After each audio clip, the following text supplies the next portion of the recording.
गांधी तीर्थ, निसर्गाच्या सानिध्यात महात्मा गांधींच्या जीवनावरील जगातील पहिले मल्टीमीडिया म्युझियम. आजच भेट द्या. गांधी तीर्थ, जैन हिल्स, जळगाव. अधिक माहितीसाठी www.gandhifoundation.net वर विजिट करा.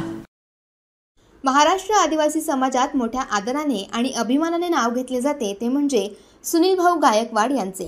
ते भारत आदिवासी पार्टीचे राष्ट्रीय उपाध्यक्ष पण आहेत. आदिवासी समाजाच्या प्रश्नांसाठी व अन्याय अत्याचार झाला असेल तर नेहमीच रस्त्यावर आंदोलन करताना ते आपल्याला दिसतात.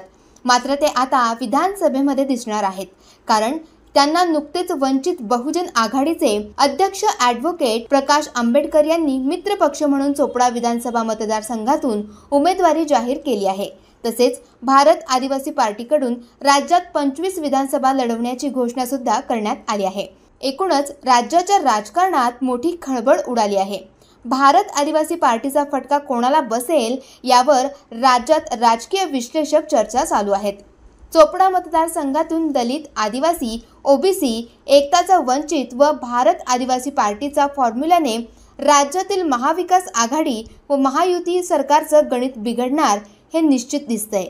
या संदर्भात आपल्याशी संवाद साधत आहेत भारत आदिवासी पार्टीचे उपाध्यक्ष सुनील भाऊ गायकवाड. मी सर्वप्रथम आभार मानेन. मला चोपडा मतदारसंघामधून भारत आदिवासी पार्टी मार्फत आमचे जे गठबंधन झालेले आहे, युती झालेली आहे, वंचित बहुजन आघाडी, श्रद्धेय बाळासाहेब आंबेडकर त्या आघाडीचे अध्यक्ष आहेत. गोंडवाना गणतंत्र पार्टी, तसेच ओबीसीच्या काही संघटना आहेत आणि अल्पसंख्याकांच्या काही संघटना आहेत, त्यांच्या मार्फत आमची युती झाली आणि ती युतीचं आपला घोषणा काल 2 दिवसापूर्वी श्रद्धेय बाळासाहेब आंबेडकर यांनी मुंबई येथे पत्रकार परिषद घेऊन या ठिकाणी जाहीर केलं. त्यांच्या 11 जागा आणि भारत आदिवासी पार्टी मार्फत चोपडा मतदारसंघातून माझी उमेदवारी जाहीर झालेली आहे.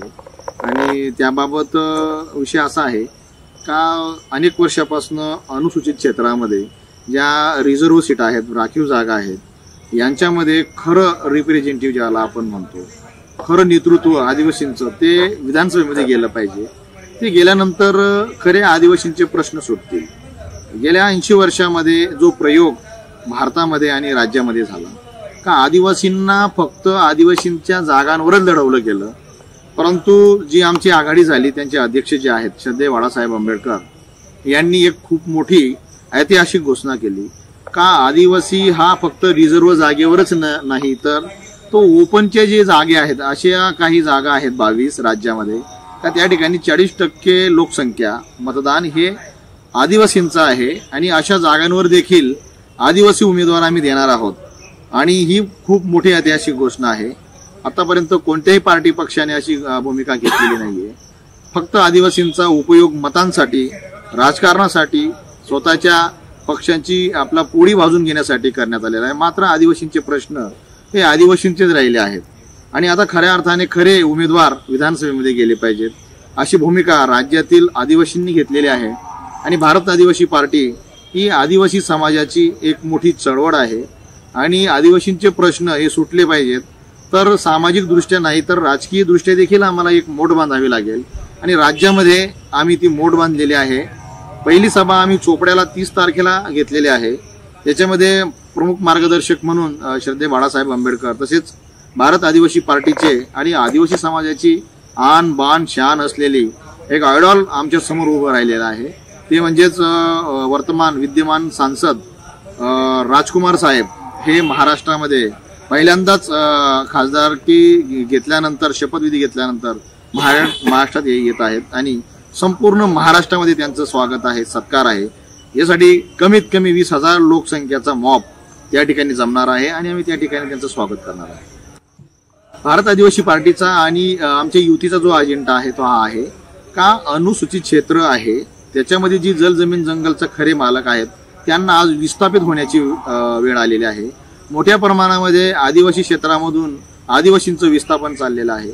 विकासाच्या नावावर गेल्या 80 वर्षांमध्ये आम्ही फक्त विस्थापनच पाहिलेलं आहे आणि आदिवासी क्षेत्र आणि गैर आदिवासी क्षेत्र असा भेद करून आदिवासी ट्रायबल सप्लॅन जो आहे त्याला आपण अनुसूचित जमाती ट्रायबल सप्लॅन म्हणतो, तो आम्हाला भेदकारी आहे आणि 40 वर्षापासून जो प्रयोग आदिवासींच्या विकासासाठी महाराष्ट्र गव्हर्नमेंट इम्प्लिमेंट करत आहे तो प्रयोग अयशस्वी ठरलेला आहे।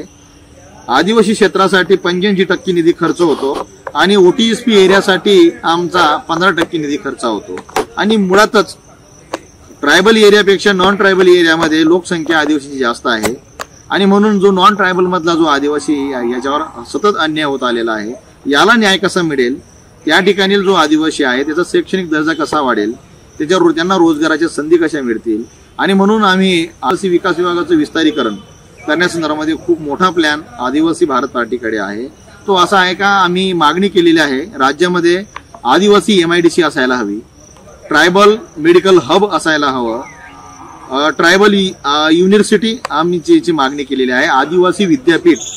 आदिवासींची लोकसंख्या जर 1.5% आहे, 9% पॉप्युलेशन महाराष्ट्रामध्ये आहे, तर आमचा जो बजेट आहे तो बजेट 50,000 कोटीचा बजेट आहे, परंतु महाराष्ट्र सरकार आम्हाला 12,000 करोड आणि आता 17,000 करोडचा बजेट आदिवासींवर खर्च होतो, पण तो पूर्ण खर्च होत नाही।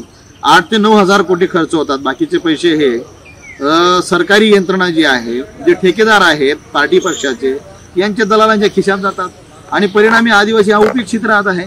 याचा विकास व्हावा, याचा विकास तेव्हाच होईल जेव्हा खरे प्रतिनिधी ही विधानसभेमध्ये जातील आणि म्हणून आम्ही खरे प्रतिनिधी भारत आदिवासी पार्टी मार्फत आणि आमच्या युती मार्फत आम्ही विधानसभेमध्ये पाठवणार आहोत आणि आदिवासींचा आवाज आम्ही बुलंद करणार आहोत।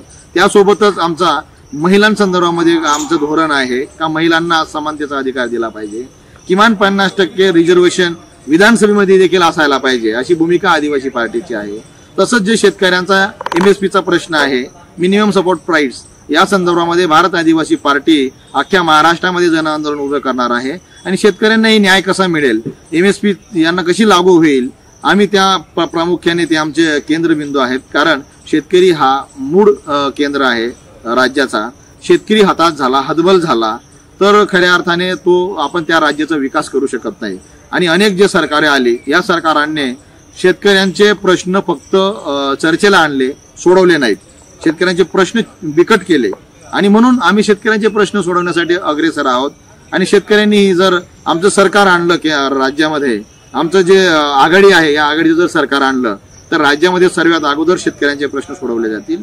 दुसरं आमचे प्रश्न जे आहेत, जे कंत्राटी पद्धतीने जे नोकर भरती झालेले आहे यांना आम्ही कायम करणार आहोत आमचं जर सरकार आलं तर।